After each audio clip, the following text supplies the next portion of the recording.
ทรงฤทธิ์คุณลุงนภาเพชรราภิรักษ์ที่ได้เป็นเจ้าภาพในบทสวดพิธีเจ้าประคุณสมเด็จ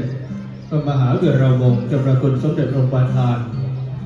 พร้อมโดยองค์หลวงปู่เบิร์นได้ประกอบพิธีบำเพ็ญ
ส